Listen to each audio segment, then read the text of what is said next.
আমাৰ বৰপেটা আৰক্ষীৰ চাইবাৰ ফ্ৰডৰ বিৰুদ্ধে যিটো অভিযান, সেই অভিযান চলি আছে আৰু সেই অভিযানৰ অংশস্বৰূপে যোৱাকালি আমাৰ এটা টীম DSP ভাৰ্গীছ ডেকা আৰু বিকশিতা বৰদলৈৰ নেতৃত্বত আৰু OC হাউলিৰ নেতৃত্বত এটা টীমে এটা অভিযান চলাইছিলে, য'ত হাবিকুল হাছান নামৰ এগৰাকী ব্যক্তিৰ পৰা 21খনকৈ আপোনাৰ ATM কাৰ্ড পালে আৰু এটা মোবাইল ৰিকভাৰী হ'ল। আৰু এই মোবাইলটোত আমি বিভিন্ন ধৰণৰ তাত তথ্য পাইছোঁ, য'ত নেকি এই ল'ৰাজন অনলাইন গেম এণ্ড বেটিঙৰ লগত জড়িত আছে আৰু তাৰোপৰি বিভিন্ন ধৰণৰ এপছবিলাকৰ সৈতে তেওঁ ইলিগেল যিবিলাক বেটিং, এইবিলাকত তেওঁ ইনভলভ আছে। আমি সেইবোৰ পাইছোঁ, যিটো আমাৰ প্ৰাৰম্ভিক তথ্য। আৰু তাৰ লগে লগে 21খনকৈ আমি ATM কাৰ্ড আমি পাইছোঁ। ATM কাৰ্ডসমূহ আমি প্ৰিলিমিনাৰী যিটো এনকুৱাৰী আছিল চালোঁ, গোটেইখিনি এক্টিভ হৈ আছে।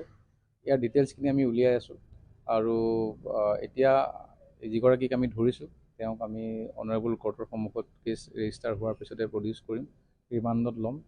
আৰু এই ATM কাৰ্ডখিনি কেনেকৈ পালে, ক'ৰ পৰা আহিল, কিয় আনিলে, এই গোটেই কথাখিনি আমি বিতংভাৱে চাব লাগিব।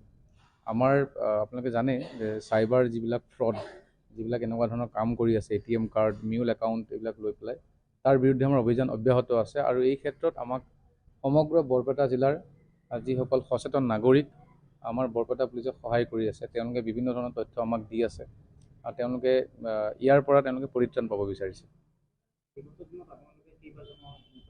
এতিয়ালৈকে আমি টোটেল সৰ্বমুঠ 24জন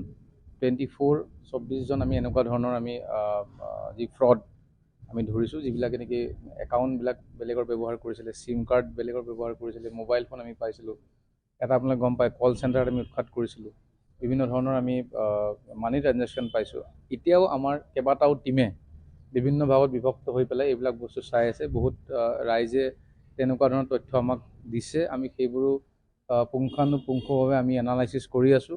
যেতিয়া আমি এভিডেঞ্চ পাম সেই ব্যক্তি বা সেইজন মানুহৰ এগেইনষ্টত, ডেফিনেটলি আমি এজ পাৰ ল' একশ্যন ল'ম।